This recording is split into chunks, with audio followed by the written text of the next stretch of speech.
Hi, everybody, and welcome to Physical Development in Preschool. So, in preschool, the brain is going to experience rapid development and growth that is going to allow for burgeoning skills such as communication, decision making, and other cognitive skills are going to start to flourish during this stage. In addition, this brain growth allows for the expansion of both fine and gross motor skills. So, fine motor skills are going to be coordination of the small muscles in tandem with other functions of the body. So, coordination in terms like in tandem with use of the eyes, the hands, using the fingers, right? Examples of fine motor skills are going to be things like holding a pencil, writing, drawing, typing, zipping a zipper, activities that require dexterity. Gross motor skills are also going to expand and develop in this stage. And those are the abilities to engage in tasks that involve whole body movements involving the legs and the arms. So fine motor skills are really like those very small dexterous activities, whereas gross motor skills are really head to toe involvement with movement.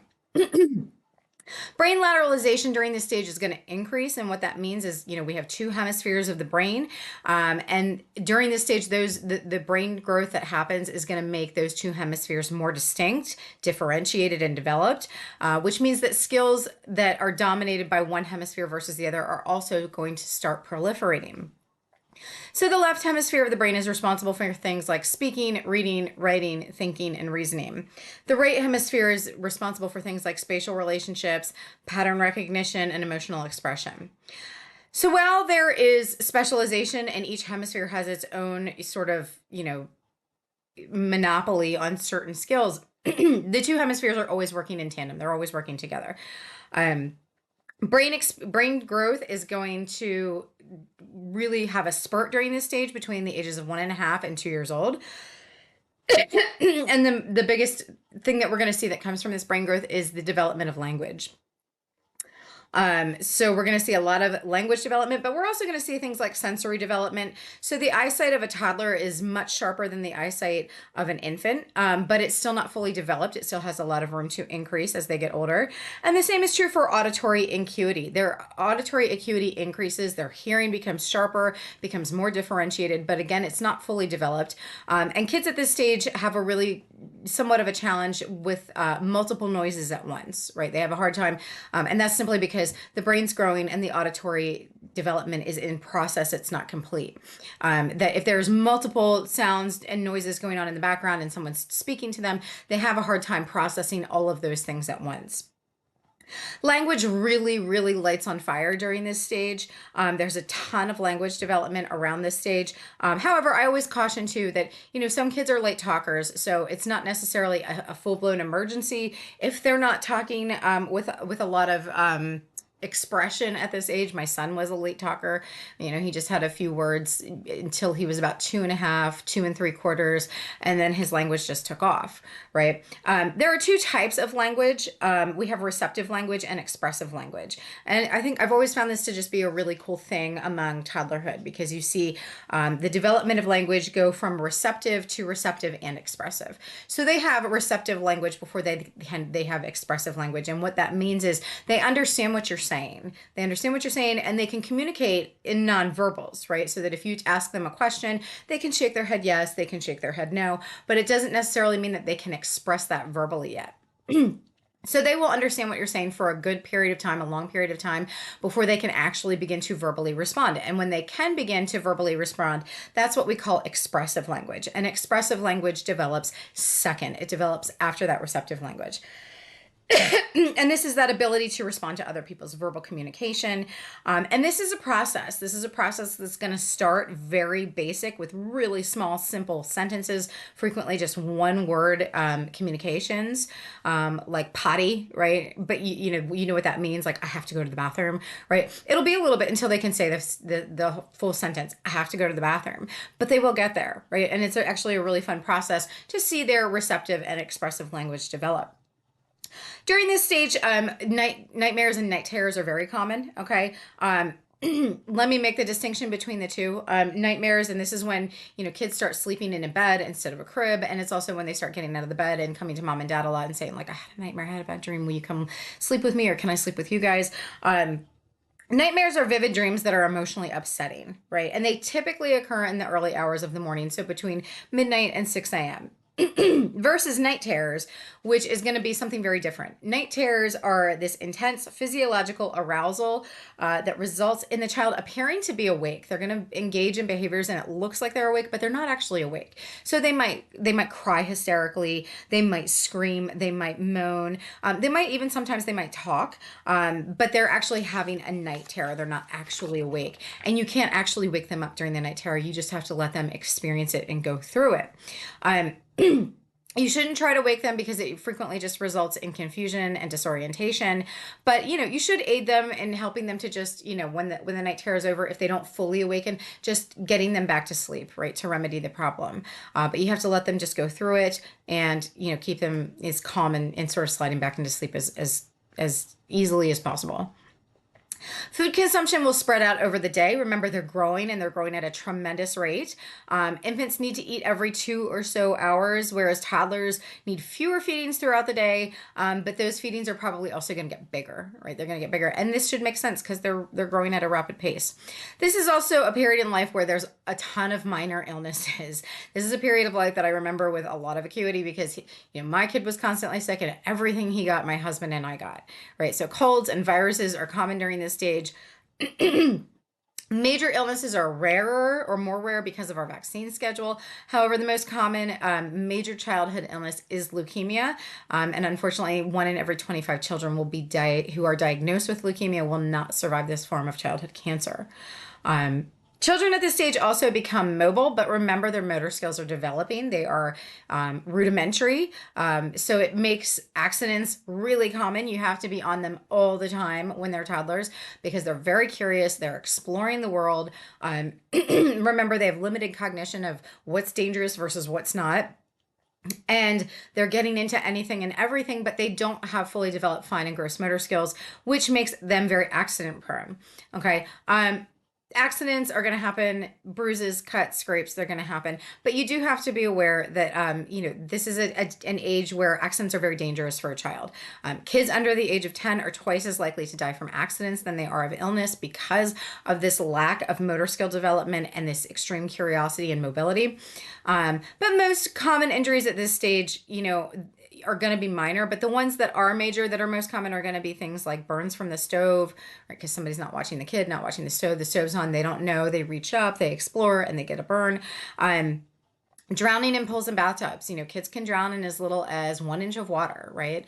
So you never, ever want to leave them alone in a bathtub. And certainly if you have a pool, you want there to be all sorts of safeguards so that they don't wander into the pool and end up drowning. Accidental suffocations are another, right? Making sure that they're not putting things on their heads or around their neck, cutting off their air supply, any sorts of toys or whatever. That's why we have age appropriate toys. There are certain things they shouldn't be playing with at this stage because they're more prone to serious injury. And ingestions of poisons from household cleaners. So make sure that the household cleaners are always under child locks where they can't get to them. So you can mitigate all of these risks with proper childproofing and proper attention, which is the good news. Handedness is also going to develop in this stage, whether they become right hand dominant or left hand dominant. The vast majority of people in the population are right hand dominant. I think it's only like 10% of the population are left-handed, but this should be natural development. You should just let it occur naturally, and whichever dominant hand they lean towards, let them lean towards it. Don't push them towards becoming right-handed and be punishing. That's the thing that used to, in the previous decades, people used to do that. It's not a good thing for their development. Toddlers also become age appropriate for toilet training. This is going to be dependent on the child, right? Some are ready, but most are ready between 18 and 24 months of age. Some aren't ready till 30 months, right? It really is a spectrum, and it really is dependent on the child. I have seen a child as young as, believe it or not, 9 months who is potty trained on the little plastic potty, which is wild, right? So each child is different. It is a task. Okay. It can be a frustrating task for parents because there's a lot of things to clean up, a lot of mess to clean up, but you have to remember that they're learning and you have to be patient and you want to positively reinforce. So every time they successfully use the potty, you want to praise them. That kids love stickers, right? You can give them a Hershey kiss. Certainly verbal praise is really good. But understand this, that mistakes are going to happen, and some kids are easier to potty train than others. Okay. You never, ever, ever punish. You never, ever shame. Okay, because all you're doing is A, harming your child, but B, you're making potty training a much more painful experience for you. Because if you're using shaming and you're using punishment, then you're dragging out the process in a big way and making it harder on the child and on yourself. Okay, so never shame, right? Most kids learn quickly. Others take a little bit of time, but remember, this is just, if you're struggling with it, it's just a short period of time. You'll get through it. It's a hurdle, and you'll look back on it someday like, yeah, that was hard, but whatever, it didn't last that long, right? During this stage, egocentrism is central, and that's what that means is toddlers cannot see, air quotes, beyond their own world. They can only see out their own eyes. They haven't developed the ability to look at something, they haven't developed compassion, the ability to walk in someone else's shoes yet. They can't consider another person's perspective. Okay, so to them, the world revolves around what they perceive and what they experience. The ability to develop other points of view will come with age, growth, and development. Okay. Television is typically introduced at this stage of life. It can be a really positive agent of socialization and education, so long as they're watching things that are appropriate. The great thing about, TV that's geared at kids in the toddler years is it's all largely educational in some capacity, right? Sesame Street, Sprout has a ton of great programs that teach things like counting and words, and it's really educationally focused. So it's really positive, and it can stimulate development. Learning those basics that you need to know before kindergarten, like numbers and letters and colors and seasons, and socially appropriate behaviors. So television can be a really positive agent of socialization, so long as they're watching age appropriate material and they're not exposed to material that is violent or beyond their emotional age of being able to digest. Child abuse is something that we have to talk about at this stage, although it occurs at all ages from infancy on. It can occur in any home and any economic status. This is not something that discriminates. However, child abuse and neglect are more likely to occur in homes that fall under the poverty line. And that's for a lot of reasons. There's a lot of stress in the home because there's not enough resources to go around. And obviously, if there's not enough resources to go around, there's a lot of neglect that can happen.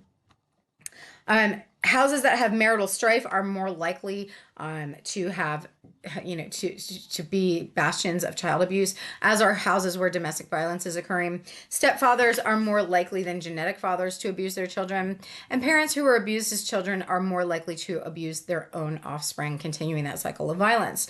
There are common signs of child abuse, so things to look for.